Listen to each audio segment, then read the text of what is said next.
Don't rule us with fear. It is not white people, it's your fear of them that you got to be freed from. We have a government, sir, that needs to be opened up before the American people. I think I'm hearing revolution in the air. I think I'm hearing revolution in the air. Tell me, brother, talk to me, sister. I think I'm hearing revolution in the air. Tell me, brother, talk to me, sister. It is time for us to use our power. Please do not beg folks for power. Nobody is going to give it to you. You were born with power.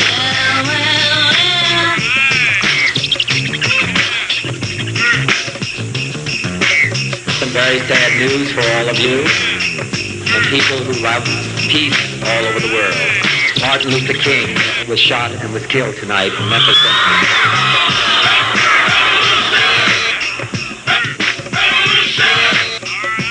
I will never say that progress is being made.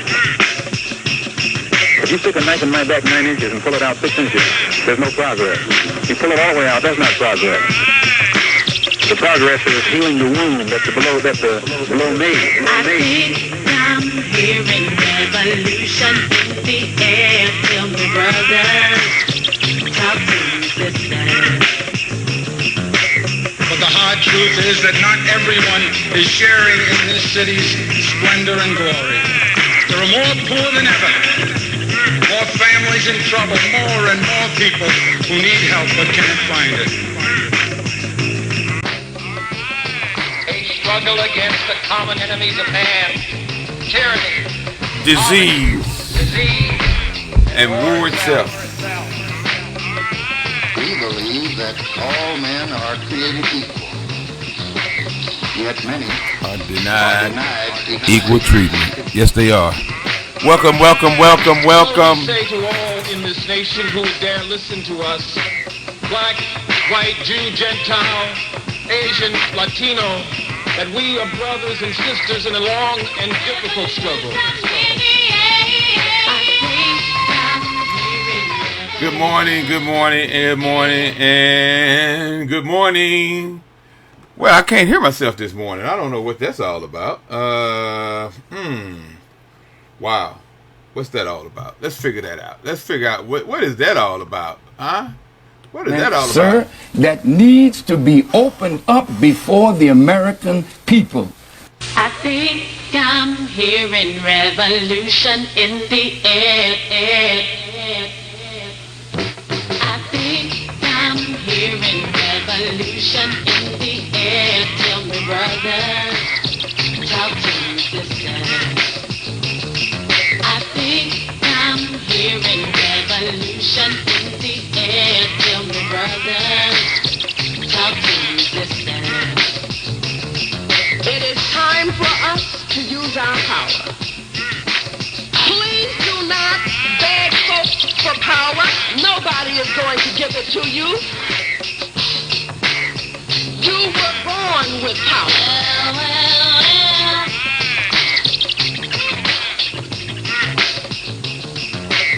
Some very sad news for all of you and people who love peace all over the world. Martin Luther King was shot and was killed tonight in Memphis.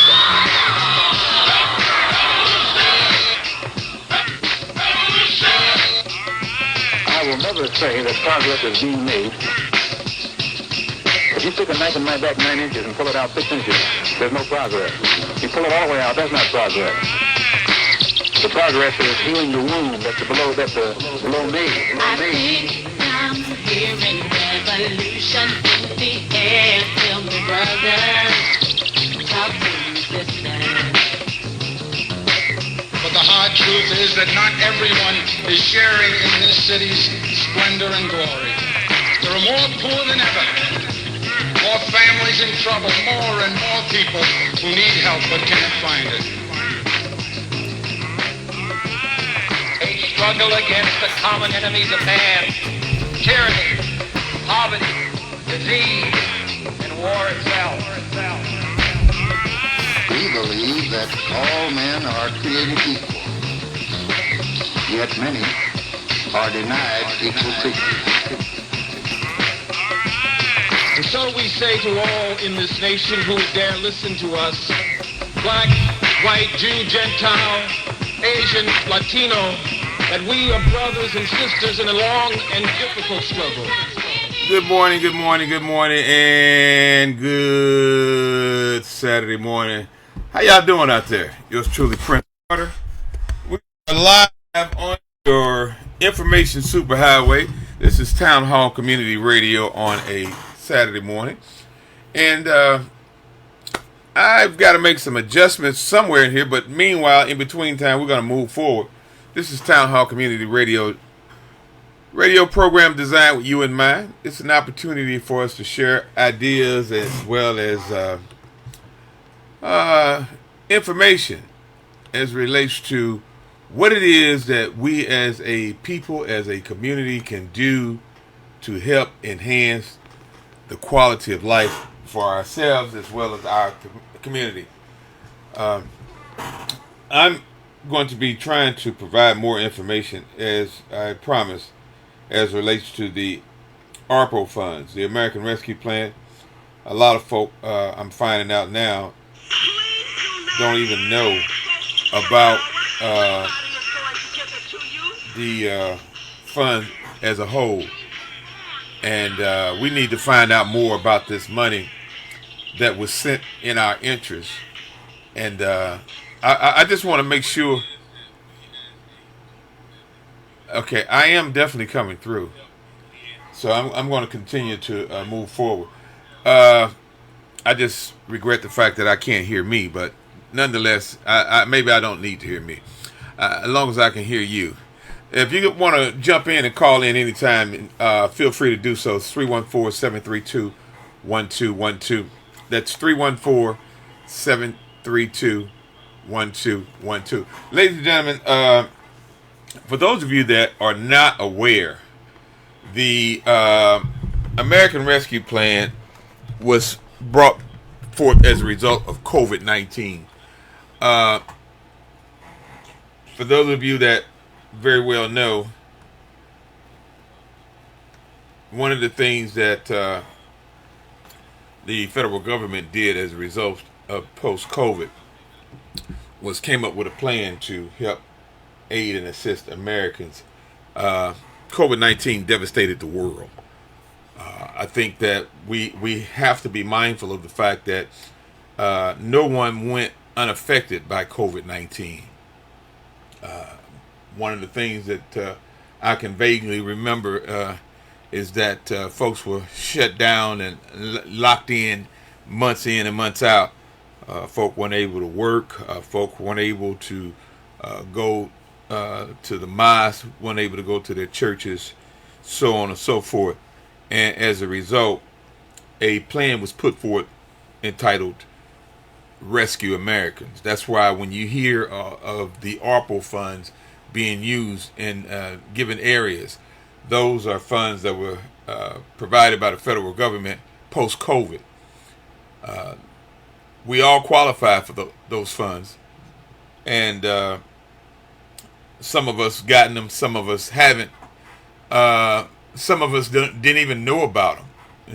To this day, some folks still don't even know about them. St. Louis City was awarded a large portion of ARPO funds, and it's been brought to my attention, and I encourage anyone. Let me start off with my disclaimer. Of course, anytime I say anything, if I ever say anything wrong, I strongly encourage anyone to call in and correct me, because I don't have a problem with being corrected. To this day, it's to my understanding that the city of St. Louis has received over $1 billion for the community and people as a whole. A large portion of that money was received due in part to the poverty-stricken and neglected areas north of Delmar from Jefferson clean to the city limits. The President of the United States instructed our local government to start building from the bottom up, starting with the Hood Census Tract. I'm trying to get someone to help me understand how is it and why is it that our local government chose to sit on the money and collect interest rather than begin the process of rebuilding. It was brought to our attention that the monies that was sent by the federal government was not enough. And the federal government, President of the United States, knew that the money that they sent wasn't enough. But the instructions were to take that, get the ball rolling, find out how much more you need, and send back for it. Those were the instructions from the President of the United States, delivered by way of a State of the Union address. For whatever reason, and I'm not clear on this part, and maybe somebody out there can help me understand this, our local government chose not to begin the process of building from the bottom up with those funds. Our local government chose not to send back for more funds. Well, they couldn't send back for more funds because they hadn't spent the funds that they already got. It was sitting in the bank collecting interest, which is a strategy that our local elected officials chose to do, versus helping a people that are coming fresh out of a crisis. There was money available for any and everything that was needed. Mind you, you're talking about a crisis. When you're coming out of a crisis, you have to have resources to aid and assist in adjusting to coming out of that crisis. So our local government decided not to act as the president instructed them, yet and still sit on the money and draw the interest and not provide the resources or the funding to the people that it was sent for. Some folks may think that's cool. Some people think it's all right. Some people don't even care. But I think it's dead wrong. And I tell you why. Everyone was affected differently, on a different level, different scale. But we were all affected by COVID-19. If the federal government recognizes that and send funding to aid and assist, I don't think our local elected officials should have had the right or the authority to sit that money in the bank and collect interest. I think that there should have been some accountability. I think that there should have been someone that said, hey, get these people some help. Let them, for lack of better words, tell us what they need so that we can get the resources to them. There are folks that live in our community that have retired. We have seniors that are in need. I was talking to a lady the other day, Miss Johnson, 70 years old. She's retired. And she was complaining about not being able to get a roof put on her house. She needs a roof. She's retired on a fixed income. And she's in the Walnut Park area. There's money that was sent to help do that. But our local elected officials are sitting on it. Is it that they don't care? Is it that they out of tune with reality? I don't know what it is. But I do know that the federal government sent that money for the people, not for the elected officials to sit on. And I keep saying that because I think people need to understand there's money on the table for you. There's money on the table in your interest. There's money on the table that you should have access to. And for anyone to decide that people don't need help coming out of a crisis, it's just beyond my comprehension. for the love of God, I don't understand how you cannot understand the fact that people need help and people want help. It's just beyond my comprehension. I encourage folks to look at excuse me, our community as a whole. When you look at North St. Louis City, let's just take a visual of our community. We're talking about a community that has been redlined for over 5 decades that I know of. It's in some cases impossible almost to get bank financing and support in this area. And many people don't have the resources or access to the resources to get a lot of things done that they would like to have done, whether it's home repairs or what have you. And for the federal government to turn around and send money to aid and assist, and we sit on it instead of following the instructions and spending that money up as quickly as possible. They could have spent that money in 3 months and sent back with another figure of how much more was needed, because that's what they told them to do. And or access to the resources. I don't get it, people. I really don't. And then the mere fact that they got the money and didn't tell us that they got the money and what it was for. Well, they told us they got it, but they didn't tell us what the money was for. It was like a mysterious donor just gave us $512 million. There was never no clarification, no complete explanation to the people of where the money came for, the purpose of the money. Like when they got the money from the Rams, we know where that came from. It's a settlement for the Rams defaulting on their agreement with the football team and so on and so forth. But this other money, this $1 billion from the federal government that was requested in the interest of poor black folks in North St. Louis City. Let me say that again for those of you that didn't understand, and for those of you that don't quite hear me. The money was sent in the interest of poor, black, disenfranchised people and communities in North St. Louis City. Our local government sat on the money with the sole purpose, in my opinion, this is just my opinion now, don't make it right, but to sit on that money, collect some interest off of it, let the people forget about the money,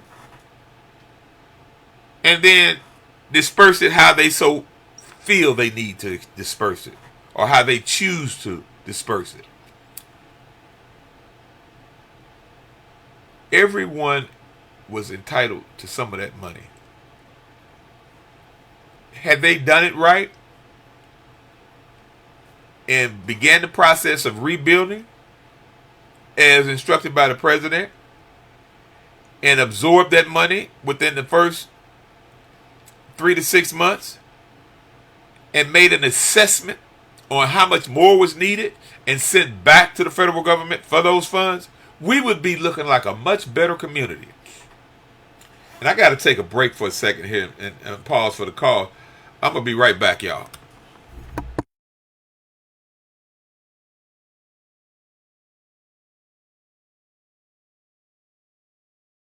We have a government, sir, that needs to be opened up before the American people. I think I'm hearing revolution in the air. I think I'm hearing revolution in the air. Tell me, brother, talk to me, sister. I think I'm hearing revolution in the air. Tell me, brother. brothers. Talk to resistance. It is time for us to use our power. Please do not beg folks for power. Nobody is going to give it to you. You were born with power.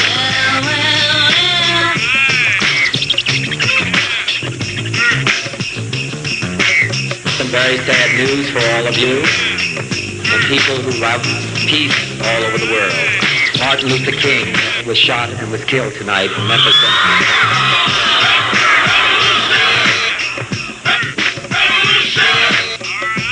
I will never say that progress is being made. All right, I'm back, boy. I tell you, I don't know what it is. Hopefully, I got to go back to the doctor this week. I've been having trouble out of my sinuses real bad here lately, but I'm determined to move forward, sinuses and all. But no, folks, I keep talking about this because, for one, I am saddened over the fact that so many people aren't even aware that money was sent in their interest, and so many people are being left out. And the buddy system is getting piffed, what we used to call back in the day, paid in full. The buddy system is working. The buddy system is getting all that it can get. And that's a sad reality. Ladies and gentlemen, one of the things I also want to talk about is my own personal dilemma with it's been 1,072 days since this money has been held hostage. There was money sent for small businesses such as myself and others in this hood census tract. And my business personally was devastated and impacted by COVID-19 on multiple different levels. And one of the things that the federal government offered for small businesses was the ability to either stabilize your business or expand your business. In spite of all the ills and the challenges that we've been dealing with and overcoming as a small company and a small business, our business, my business, actually qualifies for what is known as business expansion. And one of the things that I visualize, and I said it all the time, we have torn down so much in our community, so much in our neighborhood, and we're not building back up. And I saw this as an opportunity to, in fact, begin some rebuilding in our community, as well as stabilizing some of the structures that are already in place. There sits a vacant lot next to my business. It's probably been vacant well over 20 years, if not close to it. And I came up with a plan to expand my existing business to the vacant lot, to enhance my curb appeal, to offer additional parking and a more secured location. I have been meeting all kind of resistance with expanding my business onto this vacant lot that's not being utilized. And I came up with a plan to utilize some of the ARPA fund to do it. And there's more money on the way. Don't get it twisted.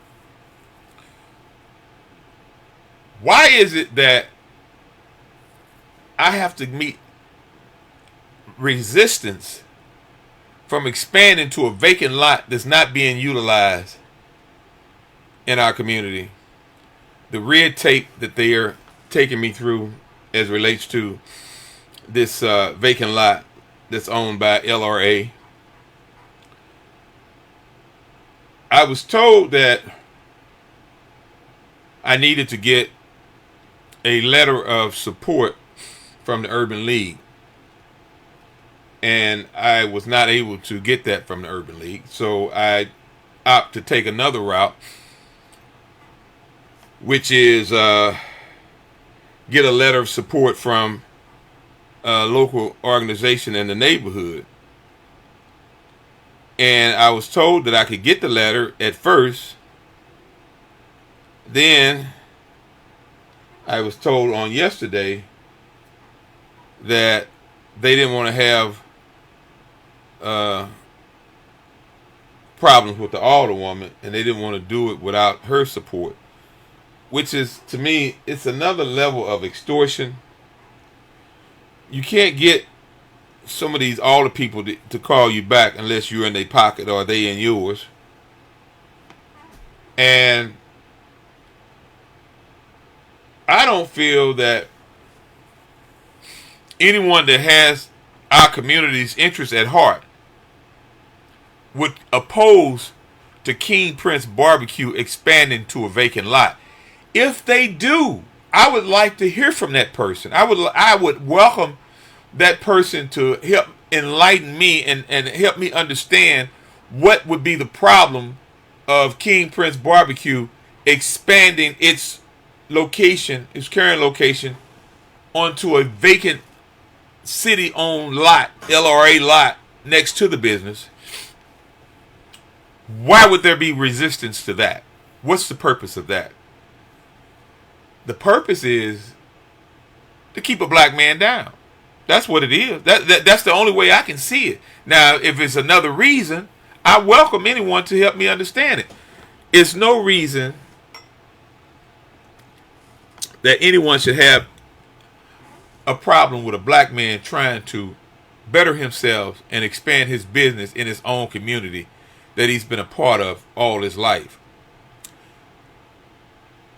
There are people that come from Creve Coeur, Ladue, Chesterfield, you name it, are allowed to come in our community and do anything they so choose because they have funding that they can put into politicians' hands. They have funding that they can pay people off with. But because I don't have access to that type of money to pay people off or to suck up to them, then I have to have resistance. It's like, to me, it's like almost like extortion. And whoever came up with these great ideas about getting letters of support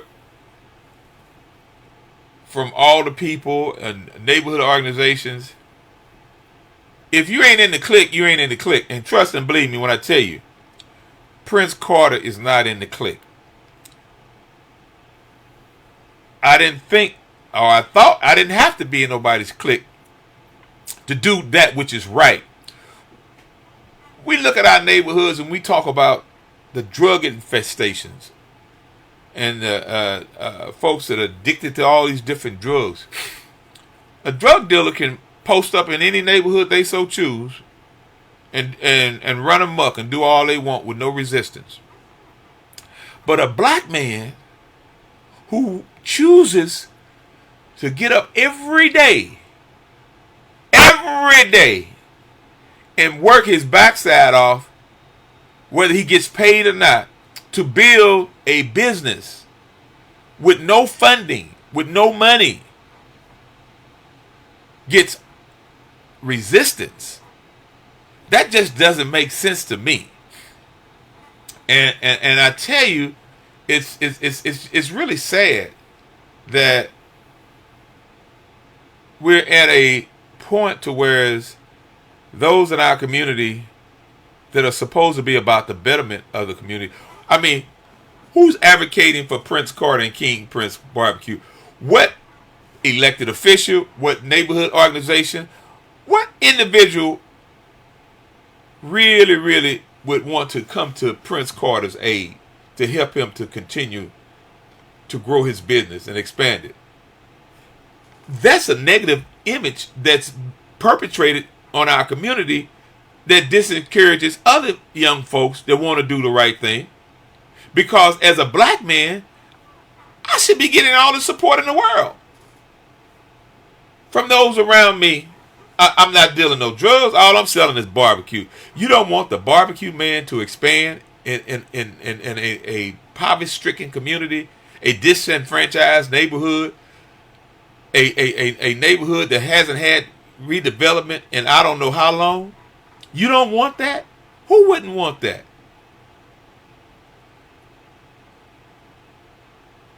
I just wish that someone would have helped me understand what it is that's really, really going on.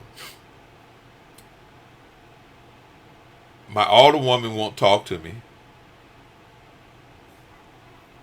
She's too busy fighting her own battles on her own agenda.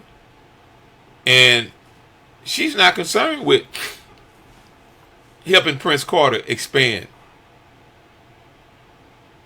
She's not concerned with wanting to see my business expand onto a vacant lot. She won't even talk to me about it. Why is that? Why?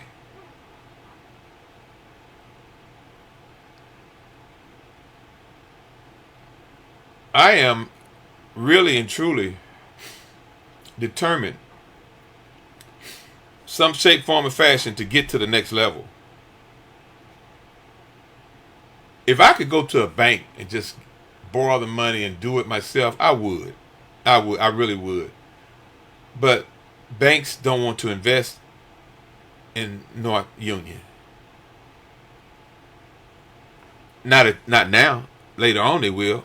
Once they get all of us out and get them other folks in here. My bank, Regions Bank, I've been dealing with Regions for 10 years.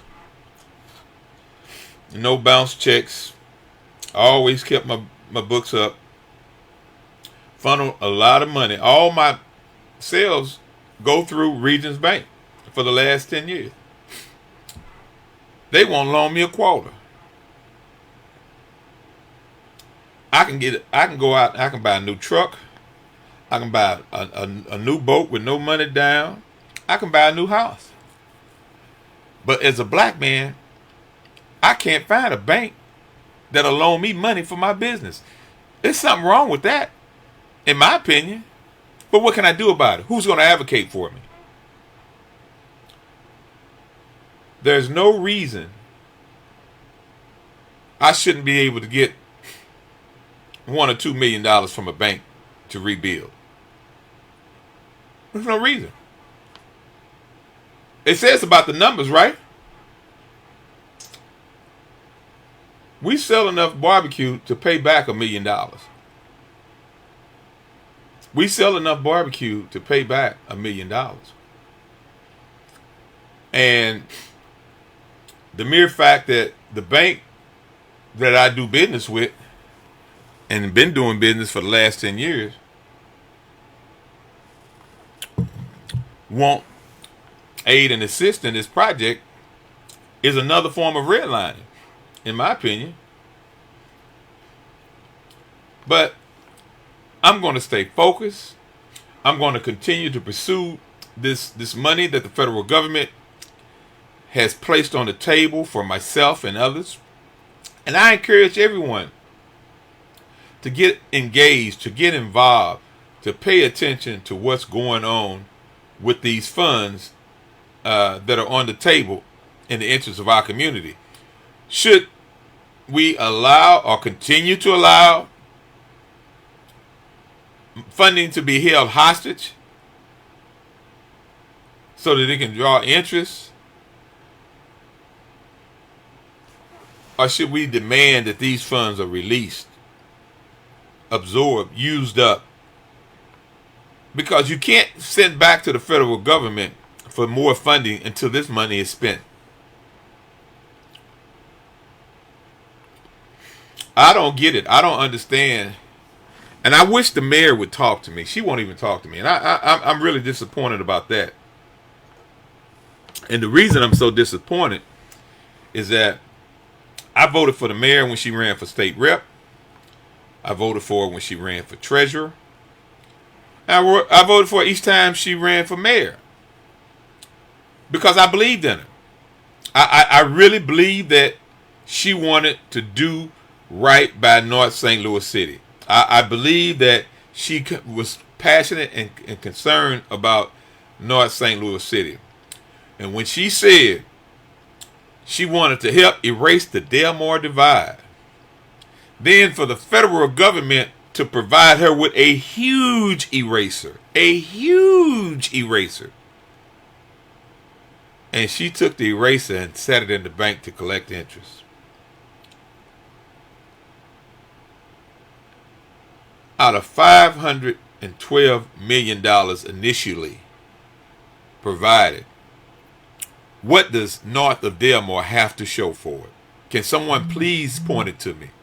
Can someone, with $512 million, what do we have to show for it? That's the $1 billion question right there. Because I tell you, people, if we have allowed this North Side development thing to turn into, well, not we. Let me rephrase that. St. Louis Development Corporation has turned the North Side, the North Corridor Grant Program into a crab in a barrel. It has allowed to turn itself into a pyramid scheme. The things that were done wrong is that when they got that money, as people was bringing those applications in, they should have been processing them and getting the funding out. It wasn't, now let's collect all of them and then we're going to award certain people. It wasn't that. It was supposed to be some help in there for everyone. This is coming out of a crisis, people. COVID-19, whether you know it or not, was a crisis on the world, especially poor folks in North St. Louis City. And for them to take those funds and to sit on them rather than follow the instructions of the president just doesn't sit well with me. It doesn't sit well with me. We should have been building schools back in our neighborhoods for our children. When I ride to work in the morning, I see these babies out 5, 6 o'clock in the morning waiting on school buses to be bused to an area. Oftentimes they're not even wanted or welcome. And we're going to sleep the opportunity to rebuild schools back in our own neighborhoods, in our own communities, where children can walk to them or get a short bus ride down the street. I think we do a disservice when we try to send the children to at an early age, send them to schools in other areas. Why not take those same resources that are in those other areas and bring them to the children? When I was a child, I didn't have to be bused to Timbuktu. I could walk across the street to the school. And I got, on an elementary school level, what I would define as a first-class education from what was known then as the Jefferson School, still standing to this day, located at 1301 Hogan. How is it that Jefferson School is still standing and so many are crumbling? Schools aren't like they used to be when I was a kid. They have more challenges, more ills to deal with. Teachers today have to not only be teachers, they have to be psychiatrists, they have to be social workers, they have to be, you name it, mama, daddy, uncle, cousin, and they don't even want to halfway pay the teachers. A starting teacher salary, in my opinion, shouldn't be less than $100,000 on the elementary level. That's just my opinion. And folks, where the money gonna come? They come up with money for everything that they want. everything that they find to be important. They come up with money to get to the moon. They come up with money to fund wars in other countries. Teachers are not being properly compensated, and many teachers are being discouraged and leaving the profession because of the problems that they have to deal with. It's not the teacher's fault that the child comes to school not properly rested. Some of these children are traumatized, and it requires more attention. So the teacher got to stop teaching to give this one child some additional attention, and the rest of the class suffers. It's not a child's fault that they living under transit conditions. They sleeping here, they sleeping there, and it's not their fault. So I don't understand what it is that's really going on. Yes, sir.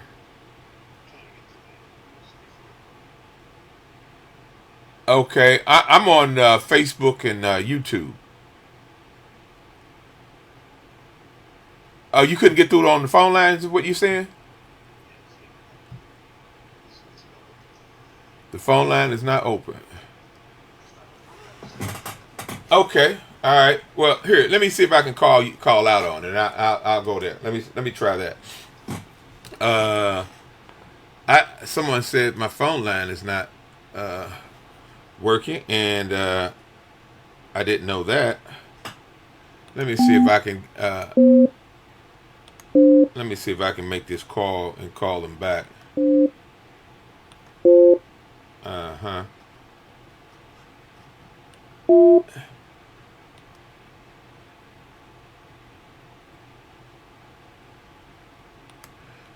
Let me see if I can get this caller on. Well, I'm able to call out, that's for sure. And good morning. Good morning, Brother Monroe. Are you there? Yes, sir. Okay, we're live on the air. Oh, okay. Thank you. Thank you. Bill, you've been one that have been advocating for education and bringing schools back to our neighborhoods.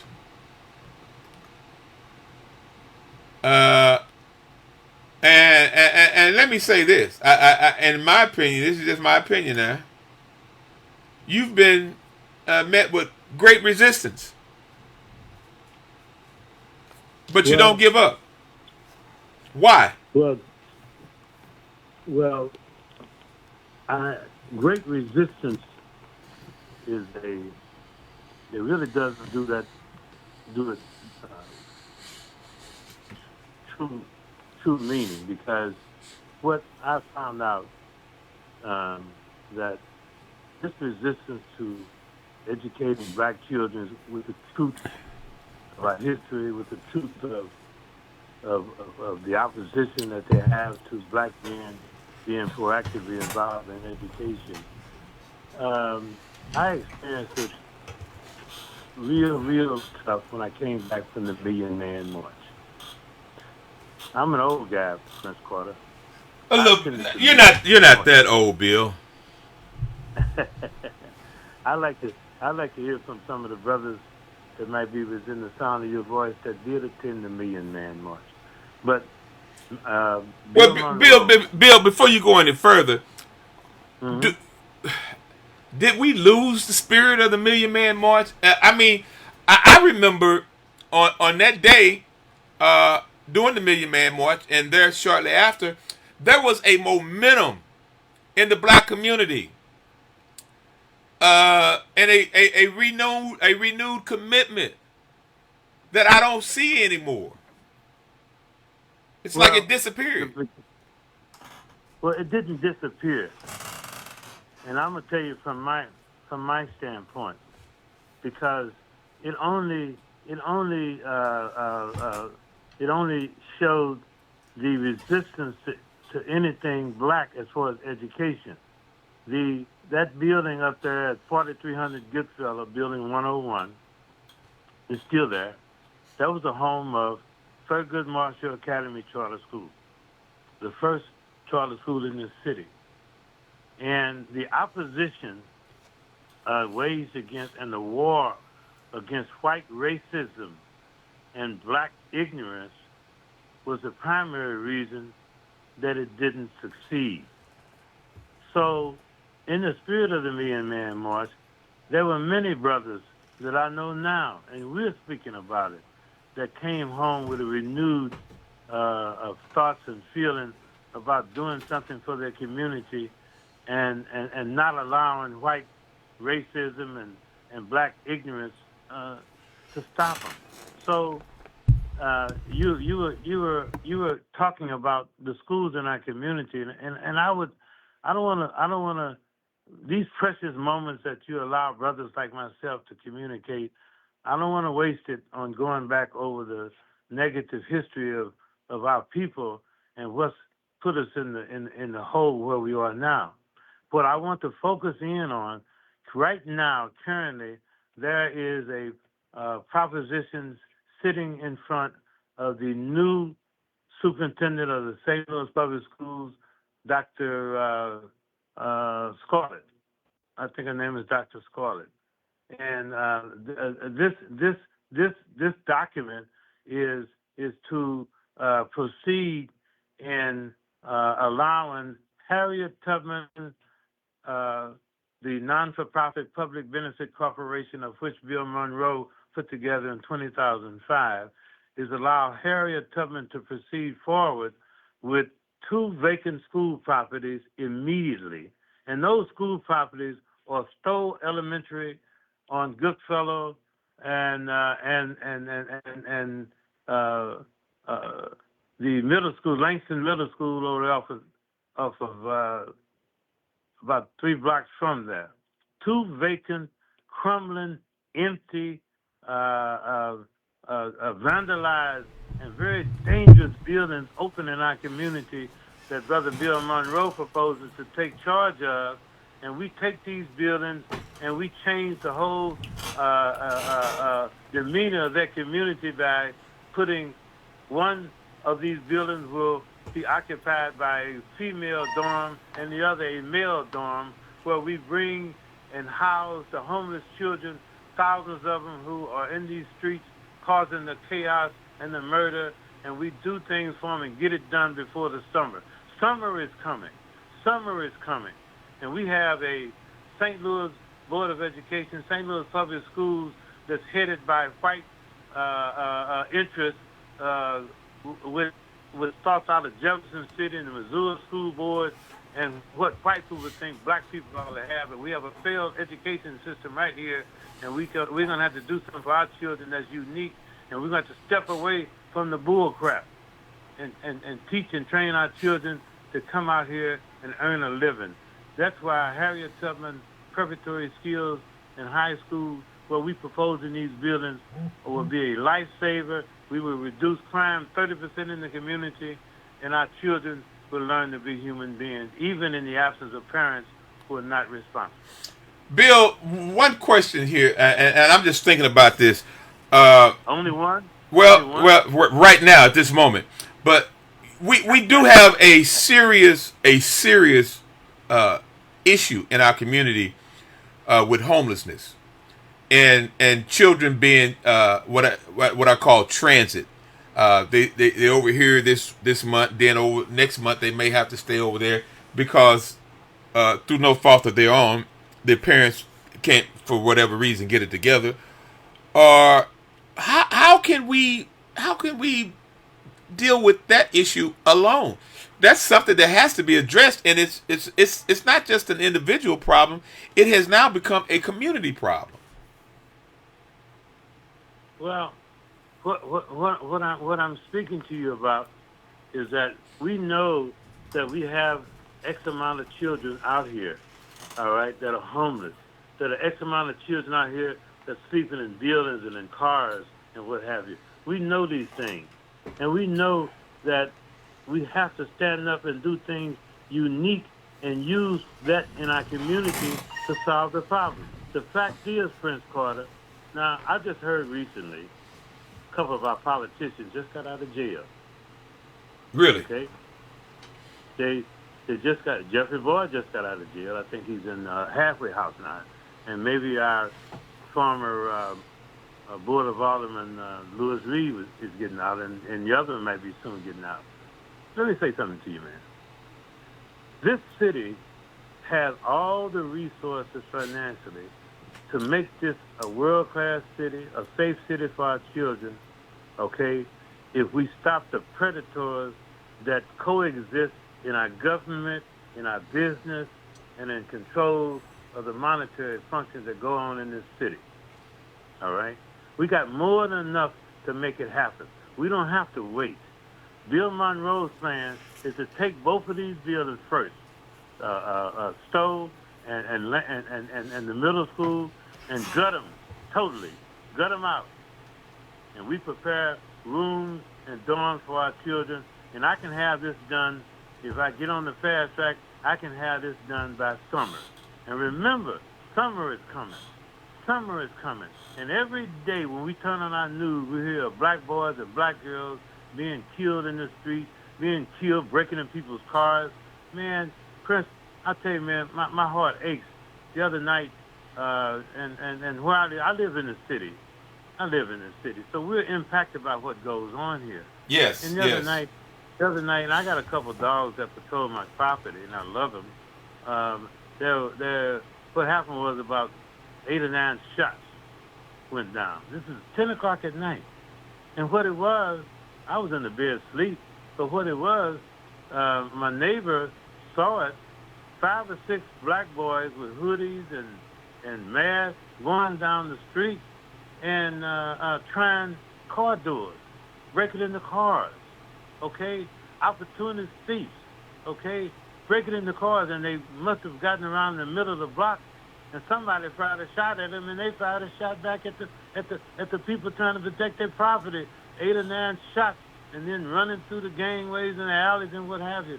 My God, Prince, our children are out of control, and we got to come up with the type of solutions we know that's gonna change things around. And we know that for lack of skills, education, and job training, these kids are in the street, and they're gonna be in the street. And summer is coming, and we got to make a move, Prince Clark. There's no doubt about it, Bill. One of the things that I'm looking at, hold up for a second here, Bill. Hold up for a second. When you talk about the crime element with these young people trying to break in cars, that's something that impacts the entire community. And for whatever reason, the powers to be come up with this notion about crime is down in the city of St. Louis. That's the furthest thing from the truth. Well, one of the problems that we have in our community, unfortunately, is that too often folks that are victimized by crime will dial 911. And you know how our people are sometimes short patient. If they're on hold for too long or the phone rings too long and nobody answers it, they get frustrated. And they'll hang up and just say the hell with it and take matters into their own hands. And that increases crime even more. So how they can pad the numbers to say the crime down is a total insult to those of us that are living in these areas that see this stuff every day. They're not just breaking in cars. They've been on my street too. They're going throughout the entire city because, for one, we no longer have a police department. We now have what I refer to as a response department. They respond, and not in a timely manner, but they do respond once 911 is called, if you can get through. Now, if you're going to tell me that you have a police department that can't patrol the areas, that don't have a detective bureau that knows about, they're breaking in, it's a pattern. They're not just breaking in cars random. They have a pattern. But someone in the department is supposed to be intelligent enough to zoom in on the pattern, use these so-called surveillance cameras that they got out here, and begin to come up with a strategy to address this problem. But because it's happening in poor black folks' neighborhoods and it's happening in our community, nobody's concerned. Well, don't say nobody's concerned. We're concerned, but it's not getting the attention we know that it must have. Okay. And they need to stop lying about crime being down. Yes, well, call them out. And the other part of it is. But do you know why they lying about it, Bill? It all ties into that money that they're sitting on. That money that was given. See, the federal government gave so much money because that was one of the incentives to get more money to try to do things to get crime to come down. So they've been sitting on the money when the money should have never been sent on. That money was not sent here to be sat on.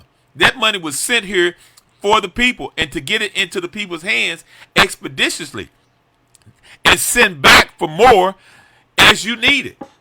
And our local government chose not to do that. Our local government chose to sit on the money and not send back for more. You're going to tell me with the money that they got and you got an opportunity to get more money, why not spend that money and get more if you really care about your people and your community and you want to enhance it? Why? Can you answer that? I'm waiting. We're waiting.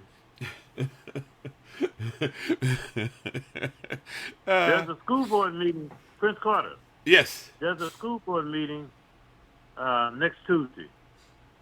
At 801. And I asked 801 North 11th. And it starts at what time? 6. I thought it was 6:30. 6.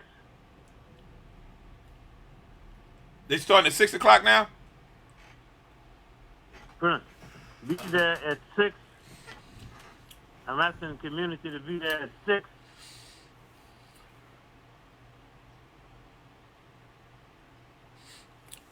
Bill, they start when they want to start. Okay, is that how they doing it now? Well, they're doing a whole lot of things different. Like they're taking the public comment. At one time, I've been attending school board meetings, Prince Carter, for 2 decades, more than 2 decades. So I followed the St. Louis public schools. And matter of fact, and I'll say that too, I'm going to be running for the school board. There's an election coming up for 2025. And if black men and black women of good character and moral character and understanding about fighting for their children don't get up and get on their school board, these school boards are going to be controlled by white males that look just like those white males out there in St. Charles who telling black folks, we don't want your children out of here. We don't want to teach black studies. Don't send them out there. Have your own in your own community. All right? I don't have a problem with that, Bill. Personally, I don't have a problem with them not wanting our children out there. We shouldn't want our children out there because they're not wanted out there. And you should want your child to be anywhere where they're not wanted. It's not in their interest to be places where they're not wanted. It is incumbent upon black folks to begin the process of rebuilding their own schools in their own community, empowering their own people to educate their children. I had a first grade education on an elementary school level at the Jefferson School, 1301 Hogan. We had some of the best educators on earth. And God bless me to this day, I still have some of the morals, some of the values, some of the things that those teachers instilled in me on an elementary school level. And when I became an adult, I had so much love and respect for those teachers. At the time, a lot of times I didn't like some of them, and I didn't understand until I become a little older. They were doing things in my interest and wouldn't let me get certain things off because I was a little knucklehead boy. I was mischievous, but they stayed on me and they rolled me like a $2 suit, and they kept me in line. You know, I remember my 7th grade English teacher, Miss Williams. I think about her every time I pass a casino, Bill. Every time I pass or hear the casino, I think about Miss Williams. And I think about it because I can, to this day, still hear her saying, I bet you better straighten up that line. I bet you better get out of that hallway. I bet you better come out of that restroom. I bet you better be quiet. She never lost a bet. Never. I never remember her losing a bet. If she made a bet, she won every time. But those are the type of teachers we had back then. Well, let me say this to you, Prince Carter. Let me say this to you because as far as education for black children is concerned, we're in big trouble, and We've been in trouble, Bill, for a long time now. Listen now. Meet me at the school board meeting this Tuesday. I'm there, brother. Please. I'm there. All right? I'm there. All right. All right. Thank you. Thank you so much, Brother Bill Monroe. Hey. Yeah. Hey. Yes, sir. Friend. Yes, sir. I want one request from you, the culinary request. What's that? Okay? I want you to bring me a veggie snoot to the school board meeting. All right, I got you. Thank you. That's Brother Bill Monroe. So we know the phone lines are working now. You can give us a call back now at 314-732-1212. That's 314-732-1212. This is Town Hall Community Radio. I'm your host, Prince Carter. We'll be around until about 8 o'clock this morning talking about the whatever you want to talk about. We never have a subject here. The purpose of this program is to give folks the opportunity to share their thoughts, ideas, and concerns as it relates to things in our community that we can address, enhance, make better. I would like to talk to someone that has a fresh idea or just have a concern that you would like to see addressed. And I'm going to raise this question out there this morning. Is there anyone within the sounds of my voice that has something, anything that they would like to see either changed or enhanced in our community? I know I'm looking at this Natural Bridge thing that they redid the streets, and they put these roundabouts. At first, I didn't like them, but I have grown to like them now, and I tell you why. Because now when I go down Natural Bridge, I don't have to worry about nobody zooping past me and driving reckless and crazy. But the one issue that I do have, and that is that they do not have lighting at these roundabouts. I think there needs to be more lighting at the roundabouts. I really do. And if there's anybody out there that would agree with me, I'd appreciate it if you would sign on 732-1212. That's 314-732-1212. There needs to be more lighting at these roundabouts, because when you go out at night, it's very dark at those roundabouts. And I don't think that's a good move. I have noticed that some folks that apparently that's under the influence of alcohol have been tearing their cars up on Natural Bridge a little bit more. I'm not laughing, but I'm laughing. But if you go down Natural Bridge under the influence, you're going to hit one of those concrete slabs and cause grave damage to your car. You shouldn't be driving anyway under the influence. But yeah, nonetheless, those are some of the things we want to talk about this morning. I'm going to take a very, very short break, and I'm going to come right back to you. This is Prince Carter in Town Hall Community Radio. White folk rule us with fear. It is not white people, it's your fear of them that you got to be freed from. We have a government, sir, that needs to be opened up before the American people. I think I'm hearing revolution in the air.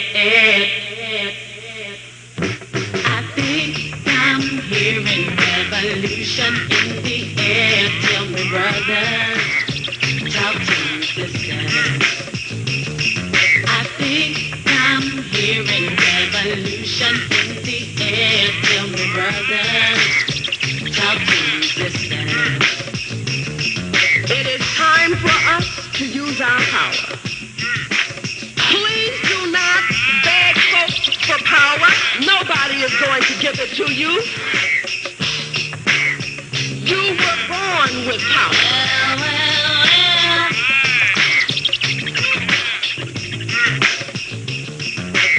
Some very sad news for all of you and people who love peace all over the world. Martin Luther King was shot and was killed tonight in Memphis.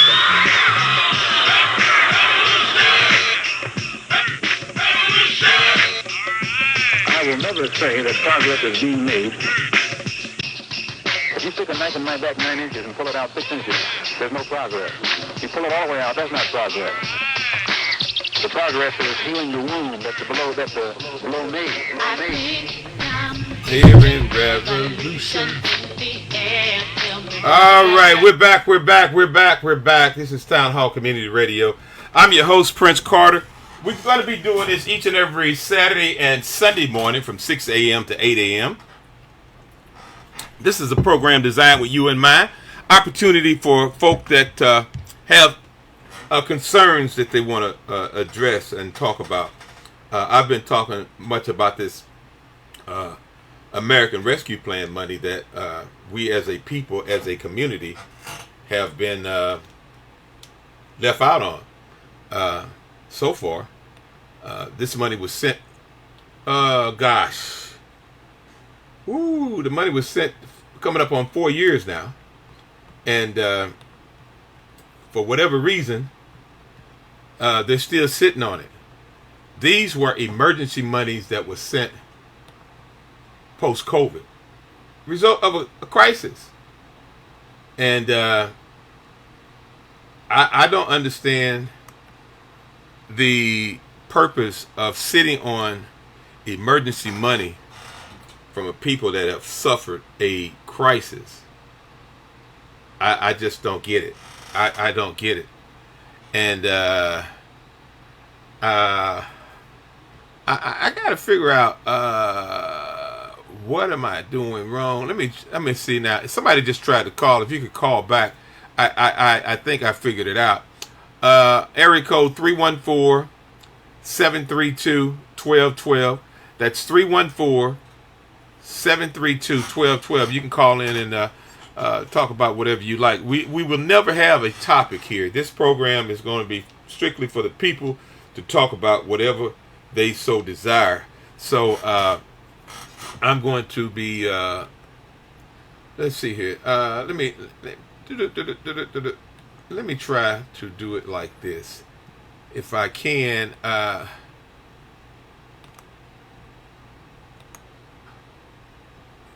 This is okay. This will be the first radio program where we can actually call you back. How about that? And I just got a call. Good morning. Good morning. This is Town Hall Community Radio. We're live on the air. My name is Adrian Harris, and I'm concerned about the children, the teenagers, and we need to bring back job training. Definitely. Those that don't finish school or have a problem with school. All our kids, just because they don't finish school, are not disabled, not crazy, and not dumb. They just don't have anything to do. And the schools today don't really teach them anything. But 1 and 1 is 2. And say that you're not interested in 1 and 1 is 2. You might be interested in how to learn plumbing, how to repair cars and stuff like that. Their interest may be in something else. Their interest may be in cooking. How come we can't open up places that are already closed down and rebuild them for free training, and not take our kids and people through so much paperwork? That's one thing we, society, do. Whatever you do, it's a stack of paperwork that you have to go through just to get through. Mm-hmm. And sometimes people don't have the knowledge just to do all of that. If you want to go to a trading school, you write down what you want to do or have somebody help a person. You train them on the way to becoming successful. One of the problems that I've noticed here, and this has been brought to my attention, in today's schooling, they're not even teaching the kids how to sign their own name anymore. Right. There's no writing in the schools anymore. I have 2 great-grands that go to school, and there's no cursive writing taught in the school, because everything nowadays is signed. If you're on your phone, you sign documents on the phone. I have a business, and everything I do with my business, they say we're paperless, so you sign your documents on the phone. But that is true. But I'm just concerned about putting our kids in a place where they feel comfortable about what they want to do. You know, it's just like you. You did a lot of things in your lifetime, but you found your niche, and it was barbecue. But they're not going to teach you that in school. That's something you came up with. Well, not only that, not only that, Adrian, I didn't pick barbecue. Barbecue picked me, by the way. That's okay. It was still your purpose, your niche, your purpose. You're doing good at. Mm-hmm. And there's other kids out there that could do just as well as we have done in our life. One of the things that we have to teach our young people, and we all need to be mindful of, and that is there's something in every last one of us. God gave us a gift, a skill, a talent somewhere in us. Each of us possess it.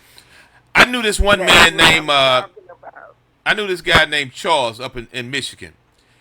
This guy couldn't read or write, but he was one hell of a mechanic. He could take a motor and a transmission apart and rebuild them almost with his eyes closed. I'm talking about kids that don't click with school.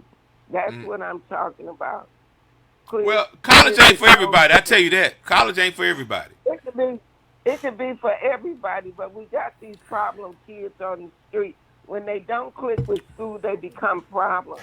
That's a psychology test. That's a well-known fact that they become problems because they don't fit in with the school. And so they try to be with they tough and stuff like that. They try to be tough. But if we get these kids before they join those gangs, pick up those guns and stuff, and let them be what they want to be, we need schools for that. We need training. There's no question about it. There's no question about it. Yeah. And one of the things I think that we need to also be mindful of, and that is right now, the black community, especially here in North St. Louis City, is in a key position to get as many resources that's necessary. There is a plan on the table. It's called a Recompete pilot program, where there's monies and available by the federal government to rebuild schools in our very own neighborhoods, in our own communities, where we can control the curriculum and prepare our children for the world. But if we don't have folk that are willing to roll up their sleeves and get busy and be about the business of working in the interest of our people and our children, we're going to continue to suffer as a community. And that's what I don't want to see. Adrian, I'd like to ask you a question, if you don't mind. I just want to get an honest opinion, because I know you're going to be honest with me. Yes. The young man that was being held on murder charges and escaped from the juvenile detention center, should the public be allowed to know what that person looks like and how to identify this person if someone sees him? I mean, this guy is not just a shoplifter. We're talking about a dangerous murder. He's being accused of murdering someone, and now he's escaped from the juvenile detention center. Should there be a photo of this individual, you think? Yes, it should be, but the laws prevent teenagers of a certain age group from that. But you said accused. Is it a known fact that he killed someone? He hasn't been tried or convicted. And that's what I'm saying. You saying accused, they get set up prints. I mean, if it's no eyewitness. I don't know the circumstances of the case or anything. I just know that this individual was being housed and held, waiting, to my understanding, to be certified as an adult. Because I think they said he's either 17 or 18 now. He could be, Prince, but we have to be mindful of ourselves. We are accused of many things that we didn't do. And you said accused. Now, if it was an eyewitness there, then that's a different story. Yes, there should be pictures and things like that around. Well, I was told that there was a video. A murderer. We have a murderer loose. It's a definite fact that he's a murderer. And the thing that should be our concern more so is, how did this man escape? Right. How did he escape? That's the most important thing. Who was in charge that day that he escaped? Because if he's the only one that escaped, it seems kind of ironic, don't it? Yeah, because you would think that if one escaped, it would have been 4 or 5 of them that got in on that. Right. So we have to think, how did this only man escape? Why did he have the opportunity to escape? Who was there when he escaped? Those people need to be in question. We need to be talking to them. Mm-hmm. Because then no 4 or 5 men. You know, if somebody break out when the workhouse was there, it wasn't just one person. Mm-hmm. Well, you got a thing following you out the hole wherever you escape, and only one person that needs to be brought to our attention. Who was in charge? Why was it only one? Right. Okay, Adrian, I'm gonna shift gears on you here for a quick minute here. COVID-19. Were you impacted by COVID-19? I definitely was, and I had to shut my business down. This year, I shut my business down in 2023, July 31st of 2023, waiting on a grant from the city. And I was told that I was number one as far as the grants were concerned in that group I was in. And I was told if I could hold out to August, I think she said August. And I said, I've been holding out since 21. I can't, I'm getting deeper in debt. I can't do that. Mm-hmm. Now, did you know that those were emergency funds sent by the federal government back in 2001? Yes. Did you also know, let me ask you this, did you also know that the president instructed them to take that money, start building from the bottom up, starting with the Hood census tract, get the ball rolling, and send back and let us know how much more you need? Did you know that? Yes, I knew that. So why then do you think that our local elected officials sat on the money and didn't send the money out to the people and send back for more? What would be the reasoning for that? The reasoning for that is, to me, my own opinion, is that sitting on that money and the money is in the bank, you're drawing the interest. But it's not your money. It's money sent for the people in a distressed time. Yeah, but people are not saying anything because that's emergency. Emergency means emergency. It's just like you get rushed into the hospital and you're having a heart attack, and they realize that, and they take you to the surgery in an emergency. Emergency means right then and there. And they've been sitting on that money for 1,072 days. Right, away. That's not emergency. I just find it hard. Emergency. So we have to find out, what do the elected officials call emergency? See, what we call emergency might be something else. So you always have to find out, what does emergency mean to you? And if they don't respond or give an opinion on what emergency means, then instead of talking to these people, we need, because these people, they impact our lives more so than the president do. So we need to start impeaching. We need to stop arguing with these people. If they promise us something, we need to start impeaching. Impeachment process. Too often, rather than impeaching, they vote them back in. When they come down and give you a hot dog and soda and say, vote for me, you grinning. No, What can you do for me that you're going to do for me? Not say what you're going to do, but actually what you're going to do. And if you don't do it, we sit back, we lazy, we sit back and let them keep on going. No, impeachment. We need to start impeachment, letting them know we are for real. Well, other communities do it all the time. and Yes, they look better than ours.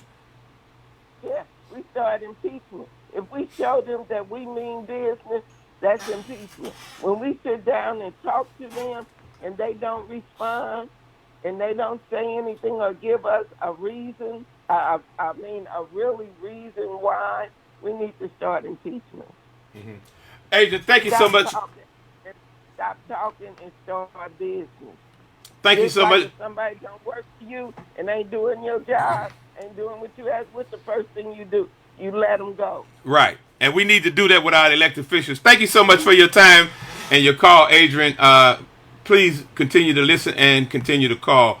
314-732-1212. That's the number you can call in. Open line right now. Town Hall Community Radio.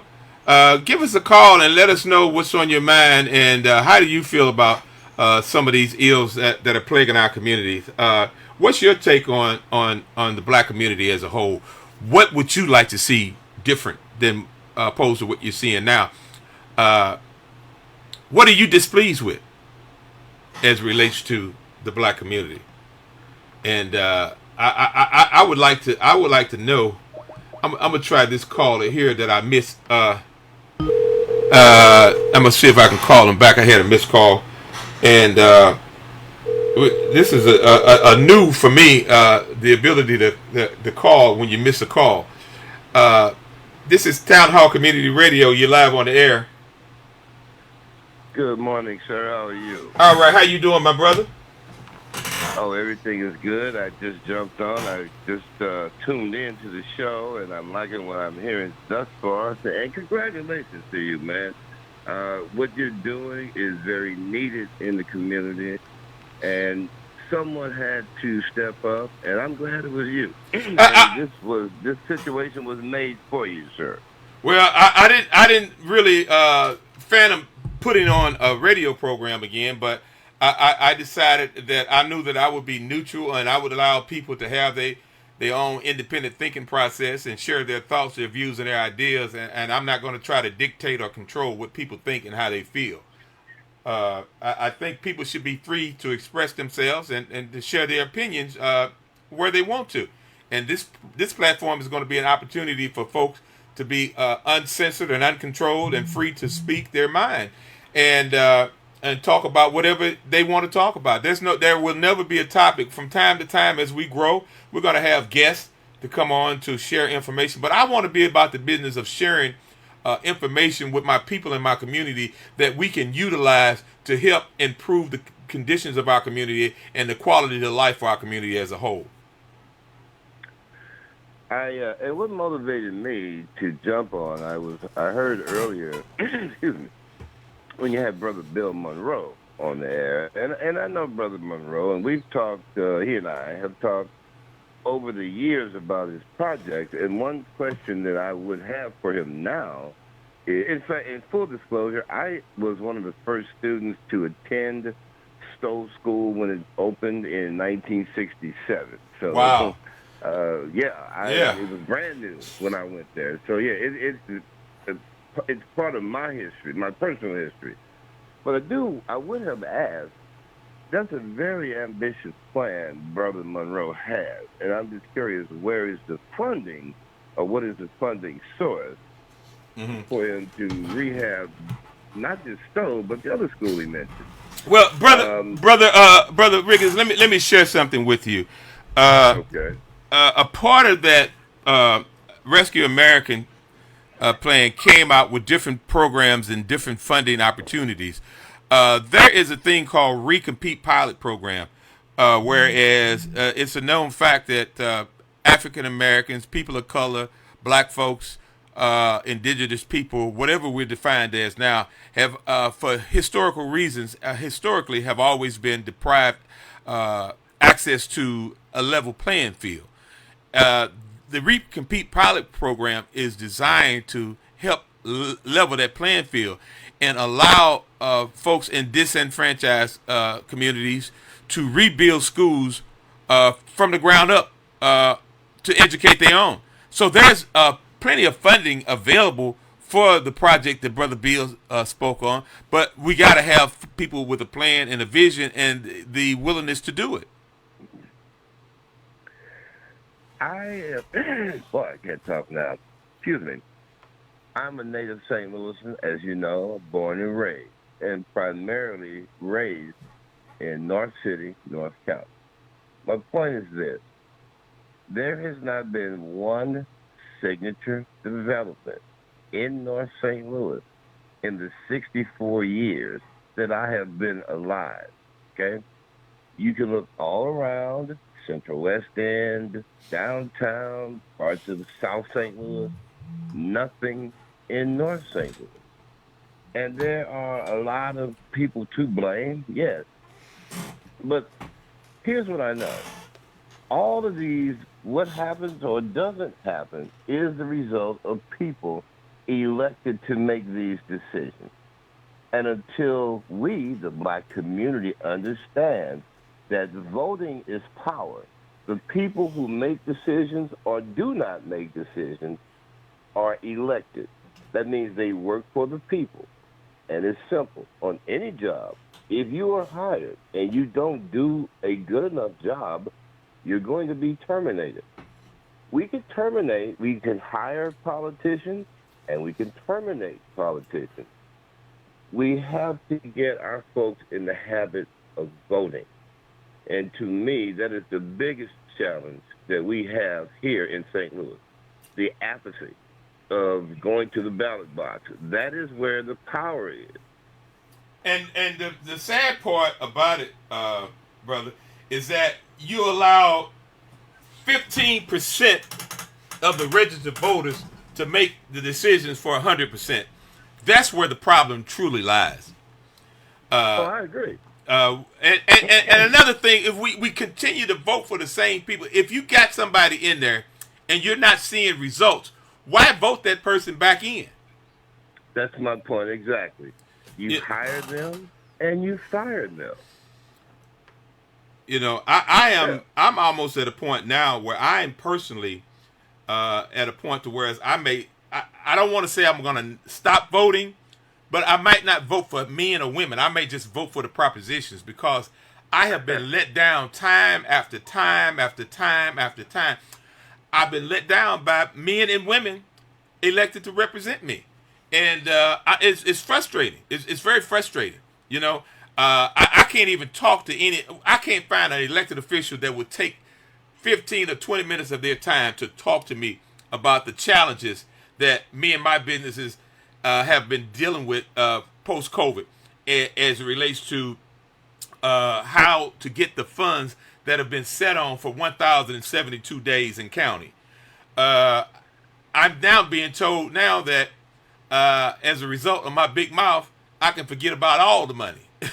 So, I mean, it's sad how we have allowed corruption to rule our community and our political structure here in the city of St. Louis. Well, I would doubt that anyone in authority would be foolish enough to make a threat to you about speaking out. Well, I'm going to tell you right now, Lance Knuckles at St. Louis Development Corporation has already told me I ain't got nothing coming, you know. So well, that's not up to him. That's not well, up to him. And I'm standing on my faith in God's word, because if no one knows it, Prince Carter and King Prince Barbecue qualifies for federal funded post-COVID. What saddens me more than anything is that a lot of our people didn't even know about the money, first and foremost. And I think that those that represent us should have done a better job of saying, hey, this is emergency funds from the federal government for our community. We got to go ahead and spend this money and find out how much more we need so we can send back. That was supposed to be done 4 years ago. Hadn't been done yet. Well, whose job is it to inform the people? I mean, I think they all have a responsibility. I think every elected official, whether you're a committee man, an alderperson, a state rep, a senator, a congresswoman, Any and every elected official that governs our geographical area should have been working on a united front to get the resources and the information to the people, and they all failed us. That's my position. And if I'm wrong, I encourage anyone. The number is 314-732-1212. You can call and correct me. I welcome correction. But I'm gonna be blunt with you, brother, and God is my witness. I'm gonna tell the truth and shame the devil. I believe with all of my heart that each and every last elected official that governs our area bears responsibility for not working on a united front to get the resources, the emergency funding to the people after a crisis in a distressed area expeditiously. They all bear responsibility. But the people who have that power, they are elected, and I will say it over and over over again. They are elected. Yes, they are. That means the people hired them. Well, if the people are dissatisfied with their job performance, the people can fire them by electing someone else. So many people don't even know, brother. So many people don't even know about the money. So many people don't even know that we were supposed to be rebuilding 3-4 years ago from the bottom up, starting with the Hood Census Tract, instructions from the President of the United States. And I get that, Prince, but here's the thing. A lot of people don't know, but why don't they know? You either got to have someone sharing the information, or you have to be curious enough to seek the information. Now, you are in the latter. You sought the information. That is why you know so much about it. But therein also lies the problem. It's easy to say the people in charge or have been at fault, and that's legitimate. Brother Craig, let me share something with you, if I may. Okay. Yes, sir. I want to share with you how I found out about this, how I really found out about it. Oftentimes, people hear me talk about the Jefferson Elementary School, 1301 Hogan, where I attended kindergarten through the 8th grade. My 7th grade English teacher, rest in peace, Miss Esther Williams, instilled something in me in elementary school. She told us as a class and instructed us that anytime the President of the United States of America spoke, we were supposed to give it our undivided attention and listen to what the President was saying anytime the President spoke. I believed in Miss Williams. I had the utmost love and respect for Miss Williams. And since she told me that, I began to do just what she said. Anytime a State of the Union address comes on, to this day, sometimes I fall asleep on it, sometimes I don't. But because of what Miss Williams instilled in me on an elementary school level, I sat and watched the President when he delivered the State of the Union address post-COVID and talked about the PPP scandals and so on and so forth, and said that they were going to correct it this time by now entrusting local government to get the funding to the people, starting with the Hood Census Tract. And the instructions were for us to rebuild starting from the bottom up, starting with the Hood Census Tract. So at the time I saw it and heard it, I thought, oh, that's some old political BS, and that's for white folks. That's what I was saying to myself. So a couple of months later, Brother Bob Williams came to my shop, and he said that the city of St. Louis is giving all the black businesses $5,000. And I looked at him like he was crazy. I said, no way. He said, yeah. He said, they giving out $5,000. I said, no. He said, I'm going to go get the application. He went and got the application and brought it to me. I said, oh, yeah, really? So it was only a page or two long. It wasn't a real thick fill out. So I filled it out and rushed it down to 1520 Market, the St. Louis Development Corporation, because I want to see if I'm going to really get this 5,000 because I needed it. Well, when I took it down to the St. Louis Development Corporation, they told me it would be about 30 days when I get the $5,000. I said, really? So 30 days went by, and I hadn't got the $5,000. So I started calling down and getting voicemails and not getting return calls. So I ended up going down there. When I went down there inquiring about the $5,000, they told me that they were going to have to redo something. All the stuff that I had already done, they had to redo it. And I had to get clearances again. So I then began to look and put the dots and connect the dots and figured out that this money was actually from the what they call ARPA funds, American Rescue Plan monies, and and they use the acronym. A lot of people don't know it. When you hear ARPA funds, that's the money that was coming out the $1.9 trillion post-COVID that was designated to rescue America. It's called the American Rescue Plan, and there's still hundreds of billions of dollars on the table for this plan for disenfranchised and distressed communities and people. And North St. Louis got $512 million initially. It's been brought to my attention, they're now somewhere around $1 billion.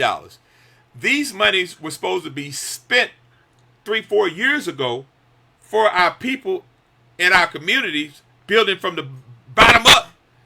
And the instructions were, this is not enough. If you go back and you listen to, and I challenge anyone to prove me wrong, if you listen to the president, he's told the people, this is not enough. He said, but take this, get started, and send back for what you need. So we were supposed to start, that's why Louis Reed was in office then. And that's why they came up with these 11 corridors for the black community. And we were supposed to start on these 11 corridors, building from the bottom up and out from there. Now, mind you, $37 million is not enough money to build out from Jefferson to the city limits on Martin Luther King, from Fair to the city limits on Natural Bridge. That's not enough money. Union from Page to West Florissant. That's not enough money. But the instructions were to start, find out how much more you need, and send back. And the problem is, we never spent the money, so we couldn't send back for more. And that's why we're in the shape we're in today. And now there's a deadline to spend those funds, because if those funds are not exhausted by a particular deadline, then they're gone.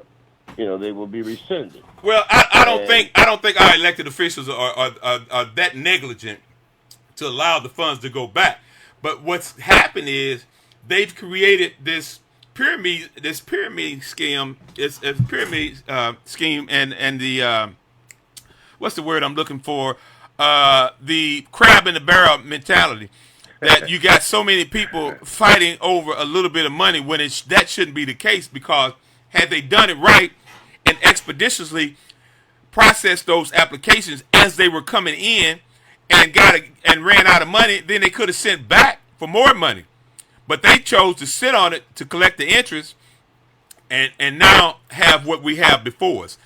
And I think that at some point, somebody needs to owes the black community an apology, because the funding, and it's to my understanding, there's still money available. But we got to spend what we got before we can get some more. I wouldn't doubt that. And speaking of getting in touch with the politicians who represent folks in the city, had you bought a ticket to the Mardi Gras ball last night, you would have seen all of them. They all were there. Okay. The mayor So here's the deal. Here's the deal. This is how I see that. On the day of 1,072 American Rescue Funds being held from poor black folks in North St. Louis, they had a party. They had a party. Well, this is an annual party, but yeah, they did have a party. Yeah. I have no problem with them having a party, but I think there needs to be some accountability to the neglect and the disrespect of a people in a community as it relates to seeking funding post-COVID in the midst of a crisis for a distressed community and a distressed people. You can't make this stuff up. And this is Black History Month, so now this is going to be a part of history. This is going to be a part of the legacy that those that are elected to represent us has created. This is going to be in the history books. 172 and counting days have exhausted while they sat on emergency funds from a disenfranchised, distressed community and people post-COVID. Listen, you get no pushback from me, brother. I'm on your team, and you know that. Here's my thing, though. If there had not been generations of neglect in North St. Louis, you and the others, I was born in 1960. There has not been one signature development built in St. Louis, in North St. Louis, rather, in my lifetime. Well, we got the Snooks on Union and Natural Bridge. The Snooks Plaza. Well, I would not exactly consider that a signature development. I mean, like a stadium or an arena or something of that nature. But, yeah, we got a little strip mall. But that's my whole point. And in fairness to the people, although they may be neglectful now, but in fairness to the people in charge now, this neglect did not just start on their watch. It has gone on for years. Ouch. And I keep circling back to, at the end of the day, yes, these communities have been disenfranchised, have been marginalized, have been forgotten about. Yes, but there are people in those communities who allowed it to happen. So I'm going to jump off here. Thank you so much for your call. Yes, sir. Always. I appreciate you, my brother. That's Brother Craig. Thank you for calling in. We got a few minutes left before we get out of here. The number is 314-732-1212. You can call in and talk about anything you like. This is Town Hall Community Radio. We're going to be doing this each and every Saturday and Sunday morning from 6 a.m. to 8 a.m. It's an opportunity for you, the people, to share your thoughts, your ideas, your opinions about the things that are going on in the community and what you would like to see change. What would you like to see for our community? I would really like to know. And I enjoy doing what I do. I enjoy being a barbecue man, but I enjoy radio too. Radio has always been my first passion, my first love. And for those of you that are listening in on the other end, as time goes by, we're going to get better with this. I'm a little, I call it radio rusty right now, but we're going to be bringing guests on. We're going to be committed to getting information to people on a weekly basis. Also, if you can go to our YouTube channel, King Prince Carter Speaks, and subscribe to that, you're going to get notifications. And if you subscribe to that, it's not going to cost you a dime. It'll help fund the program, actually. So if you can just go and to YouTube, it's called King Prince Carter Speaks. So if you miss any of our weekly programs, you can go there. All the programs are going to be on our YouTube channel. It's King Prince Carter Speaks. We encourage you to like us, share us, and follow us on Facebook as well. I keep dropping the phone for the love of me. I don't know why. But nonetheless, those are the things that we're going to be encouraging folks to do to help keep this thing going. I want to find out about all the resources that are out there for our community and for our people and bring it to you on a weekly basis. I'm going to ask everyone out there that believes in the power of prayer to pray for Miss Johnson. Miss Johnson is a 70-year-old retired sister in our community over in the Walnut Park area who's in dire need of a roof. And the resources are here to help this sister, and folk are sitting on them. We're going to try to do all we can. I'm going to give you an update next week on what we were able to accomplish this week as relates to helping Miss Johnson get that roof that she so desperately needs. And there are other folk in the community that need things. And we need to find out why are folks sitting on resources and funding when people are suffering, people are in need. That money that they're sitting on right now should have been spent 3 years ago, and they should have sent back for more. That's what the president told them. This ain't enough. This ain't enough. We know it ain't enough.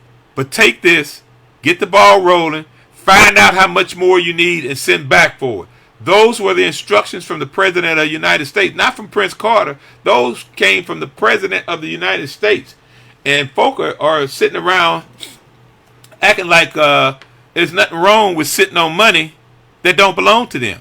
They acting like ain't nothing wrong with holding hostage funding from a distressed people in the midst of a crisis in a distressed community. You can't make this up. And this is Black History Month, and this is what I'm forced to have to talk about. It never seems to amaze me how we are, as a people, as a community, are constantly being disrespected and neglected by our own people. You know, used to be a time we used to say, well, Mr. Charlie, this, that, and the third. Now we got to look at our own people who are being controlled by Mr. Charlie. Why wouldn't you take that money and you got it, the money came with what they call it a contingency clause. A contingency clause means that whatever it takes, send back for it. But you can't send back if you ain't spent what we sent you the first time. And that's why we're in the shape we're in. A lot of folk didn't know about this money and still don't know about it. It wasn't just for the businesses and the homeowners. It was for everybody that lived in this distressed area, man. And if you notice, and if you don't believe what I'm telling you, peep this out. None of the white aldermen down at the Board of Aldermen picked any bones about not getting any of that money for South St. Louis, because they knew what the money was sent here for. They knew why the money was sent here. And I'm going to tell you something else. I'm really upset that I'm not hearing anything about drug treatment for our people in our communities. No, I'm not on drugs. I would venture to say I probably got some loved ones or some family members are. But as a people as a whole, the drug crisis in our community needs a emergency response to it. Folks are overdosing, tying up ambulance. So if you have a heart attack and all the ambulance are tied up with folks with drug overdoses, how does that make you feel? The resources. How do you feel about your neighborhoods not being patrolled by the police department? How do you feel about that? How do you feel if there's no preventive type of anything from the police department? I don't get it, folks. How can we as a people, as a community, and from where I'm sitting, I see the day coming where you're going to have to fend for yourself, because it's going to take the police department so long to get there, if they come. And that's the reason crime is down, because people are discouraged from even calling and reporting crime now, because it takes so long to get through 911. It takes so long for them to respond. And it escalates more problems. No, crime is not down in my neighborhood. I hear gunshots every night. That's a crime. Gunshots is a crime. So, for those individuals that think the crime is down, I encourage them to pay attention to what's going on in North St. Louis. This is Prince Carter. This has been Town Hall Community Radio. We'll be back tomorrow morning at 6 a.m. from 6 to 8 each and every Saturday and Sunday. Thank you so much for listening. White folk rule us with fear. It is not white people, it's your fear of them that you got to be freed from. We have a government, sir, that needs to be opened up before the American people. I think I'm hearing revolution in the air. I think I'm hearing revolution in the air. Tell me, brother, talk to me, sister. I think I'm hearing revolution in the air. Tell me, brother, talk to me, sister. It is time for us to use our power. Please do not beg folks for power. Nobody is going to give it to you. You were born with power.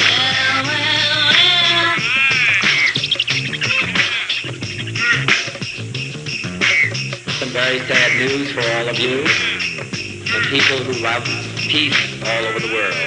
Martin Luther King was shot and was killed tonight in Memphis.